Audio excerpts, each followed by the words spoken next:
زار النبي صلى الله عليه وسلم رجلا من المسلمين قد مرض مرضا شديدا، فسأله: هل كنت تدعو الله بشيء؟ فقال: كنت أقول: اللهم ما كنت معاقبي به في الآخرة فعجله لي في الدنيا. قال: سبحان الله، لا تطيقه. هلا قلت: اللهم آتنا في الدنيا حسنة وفي الآخرة حسنة وقنا عذاب النار. وقيل أن يوسف عليه السلام لما طال عليه الوقت في السجن قال: رب جعلتني في السجن طويلا. فقال الله: أنت سألت السجن فأعطيناك، ولو سألت العافية لعافيناك. وقد ورد في القرآن على لسان يوسف عليه السلام: قال: رب السجن أحب إلي مما يدعونني إليه. تذكر كم مرة قلت جملة مشابهة. قال الإمام الماوردي: القدر موكل بالمنطق، راقبوا كلماتكم وراقبوا ما تقوله ألسنتكم، فما تقوله تتلقاه نفسك، لذا اختار أحسن ما تطلبه من الله والحقه بدنيا وآخرة. في حكاية يرويها الشيخ علي الطنطاوي يقول الشيخ: كنت قاضيا في الشام، وحدث أن كنا مجموعة نمضي المساء عند أحد الأصدقاء، فشعرت بضيق نفس واختناق شديد، فاستأذنت أصدقائي للرحيل، فأصروا أن أتم السهرة معهم،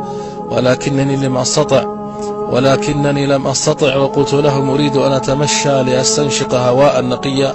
خرجت منهم مشيا وحدي في الظلام، وبينما أنا كذلك إذ سمعت نحيبا وابتهالا آت من خلف تلة. نظرت فوجدت امرأة يبدو عليها مظهر البؤس، كانت تبكي بحرقة وتدعو الله. اقتربت منها وقلت لها: ما الذي يبكيك يا أختي؟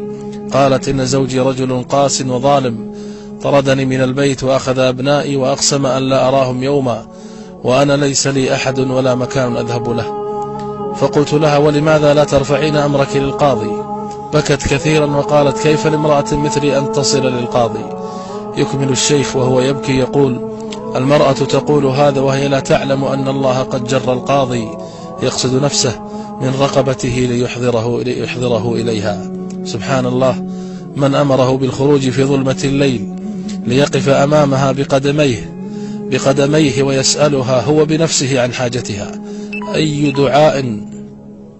أي دعاء دعته تلك المرأة المسكينة ليستجاب لها بهذه السرعة وبهذه الطريقة.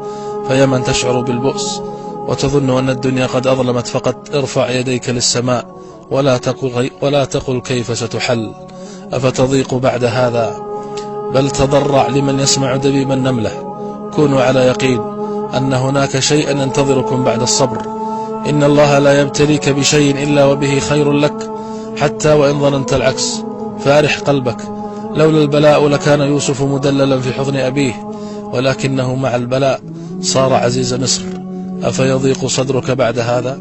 كونوا على يقين أن هناك شيئا ينتظركم بعد الصبر ليبهركم فينسيكم مرارة الألم.